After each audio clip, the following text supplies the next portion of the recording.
Hello friends, welcome to this video. आज की इस क्लास में हम कुछ प्रोवर्ब्स स्टडी करेंगे जिसको हिंदी में कहावतें कहते हैं। इंग्लिश के कुछ कॉमन प्रोवर्ब्स हैं जो डे टू डे लाइफ में हम यूज करते हैं, उसके हिंदी के मीनिंग हैं और हिंदी में भी उसका पैरेलल प्रोवर्ब पैरेलल कहावत जो है उसको समझाने की कोशिश कर रहे हैं। पहला प्रोवर्ब है आपका good mind good find. That means कि आप भले तो जग भला। आपका माइंड अच्छा है तो आपको लोग भी अच्छे मिलेंगे। गुड माइंड गुड फाइंड, है ना। आप भले तो जग भला। जो खुद अच्छा है उसके लिए सब अच्छा है। दूसरा प्रोवर्ब है आपका a fog can not be dispelled by a fan. एक फॉग को, कुहासे को हम पंखा चला के उसको डिस्पेल नहीं कर सकते हैं, उसको दूर नहीं भगा सकते हैं। यानी कि उसको हिंदी में उसका पैरेलल उसका कहावत है ओस चाटने से प्यास नहीं बुझती। यानी कि बड़े काम करने के लिए बड़ा प्रयत्न करना पड़ता है ना। कोई मेजर वर्क है उसके लिए आपको एफर्ट भी बहुत मेजर करने पड़ते हैं। ऐसे छोटे मोटे एफर्ट करने से वो काम नहीं होगा। That is why it is called a fog can not be dispelled by a fan. Next proverb है आपका avarice is the root of all evils. Avarice का मतलब होता है लालच। एक्सट्रीम ग्रीड को कहते हैं, एक्सट्रीम डिजायर को कहते हैं एवरिस। और एविल्स का मतलब बुराई होता है। तो एवरिस जो है वो रूट है, जड़ है किसका? हर बुराई का। हर बुराई तभी इंसान में आती है जब उसको लालच होती है। लालच बुरी बला है, लालच करना बुरी बात है। Next gather thistles and expect pickles. Gather मतलब इकट्ठा करना। थिसल्स कहते हैं एक प्लांट होता है जिसके लीफ कांटेदार होते हैं, कांटों वाले लीव्स होते हैं, उसके पत्ते होते हैं। That is called thistles. And expect pickles, pickles कहते हैं अचार को, है ना। तो हम इकट्ठा कर रहे हैं थिसल्स, कांटे के पत्ते, और एक्सपेक्ट कर रहे हैं कि वो अचार मिलेगा हमें। दैट मीन्स कि बोया पेड़ बबूल का तो आम कहाँ से होए। हिंदी में ये कहावत है कि अगर हमने पेड़ बबूल के बोए हैं तो फल भी बबूल के ही लगेंगे, उसमें आम का नहीं लगेगा। बोया पेड़ बबूल का तो आम कहाँ से होए।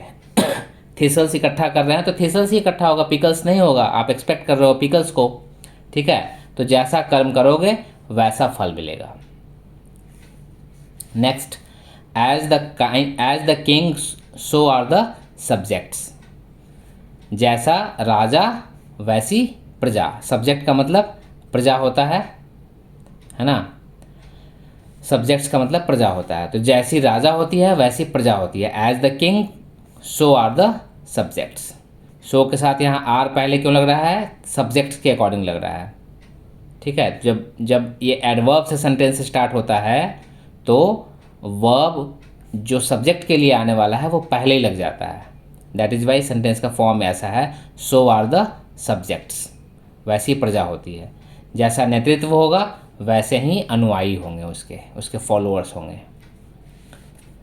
ग्रेट क्राई लिटिल वुल।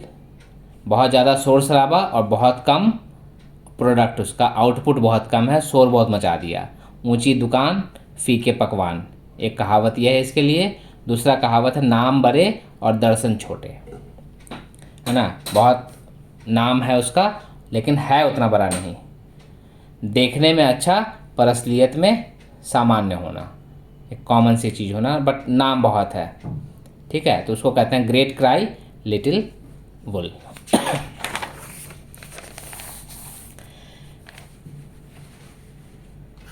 नेक्स्ट प्रोवर्ब है आपका speak of the devil and the devil is hair.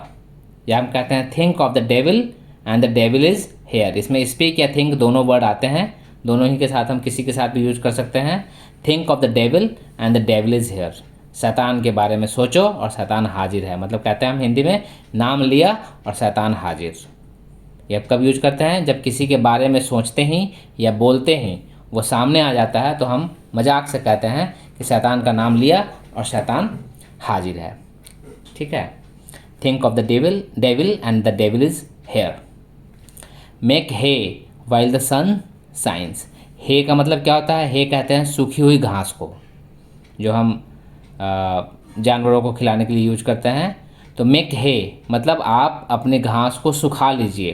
कब? वाइल द सन साइंस, जब सूरज चमक रहा है, जब धूप खिली हुई है, उस समय आप अपने घास को सुखा लीजिए, यानी कि अवसर का लाभ उठा लीजिए। इसको हम हिंदी में, इसका पैरेलल प्रोवर्ब है बहती गंगा में हाथ धोना, यानी जब अवसर है, गंगा बह रही है, तो उसमें हम उस अवसर का लाभ उठाते हैं। Make hay while the sun shines. Next है God's mills grind slow but sure. God's mill, भगवान के चक्की, मिल मतलब चक्की, जहाँ आटा पिसता है, जहाँ कोई मसाला पीसते हैं हम, पिसवाते हैं हम, उसको कहते हैं मिल। ग्रेन्स का मतलब होता है पीसना, इसी से ग्राइंडर्स बनता है, हमारा घर में ग्राइंडर्स मिक्सर्स होते हैं, जूसर होता है। तो ग्रिंड वर्ड है, ग्रिंड का मतलब पीसना। तो गॉड का जो मिल है वो पीसता है धीरे धीरे, इसका लिटरल मीनिंग ऐसे आ रहा है, स्लो बट श्योर, यानी कि भगवान के घर देर है अंधेर नहीं है, श्योर है कि वो वहाँ उसकी सुनवाई होगी। ठीक है, भगवान के घर सुनवाई होती है, भले देर सवेर हो जाता है। God's mills grinds slow but sure, ये इसका मतलब है भगवान के घर देर है अंधेर नहीं है। नेक्स्ट प्रोवर्ब है आपका Rome was not built in a day, यानी कि रोम एक शहर का नाम है, बहुत ब्यूटीफुल शहर है। रोम एक दिन में नहीं बना था। तो कहना क्या चाह रहे हैं इसमें हम, कि बड़े काम रातों रात नहीं होते हैं, कारज धीरे होत है काहे होत अधीर, है ना।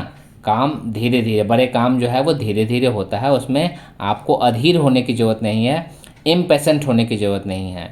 कारज धीरे होत है काहे होत अधीर, समय पाए पर तरवर फले केतक सींचो नीर, ऐसे इसको पूरा कहते हैं।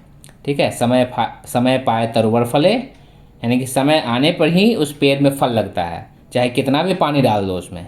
अब कोई पेड़ लगा दिया हमने और सोचेंगे कि अभी परसों ही फल दे दे, पानी डालो इसके अंदर, जो 1 बाल्टी की ज़रूरत है उसमें 10 बाल्टी डालो, उससे कुछ नहीं होना। ठीक है, टाइम आएगा उसका, उसमें फल लगेगा, उसमें आप रोज़ पानी डालिए। ठीक है, तो Rome was not built in a day, Rome एक दिन में नहीं बना था, बड़े काम एक दिन में नहीं होते हैं, बड़े सक्सेस एक दिन में नहीं मिलते हैं। ठीक है, आई होप कि ये प्रोवर्ब्स आपको अच्छे लगे होंगे। अगर ये वीडियो आपको अच्छा लगा है तो वीडियो को लाइक करें, कमेंट करें, शेयर करें। Thank you for watching.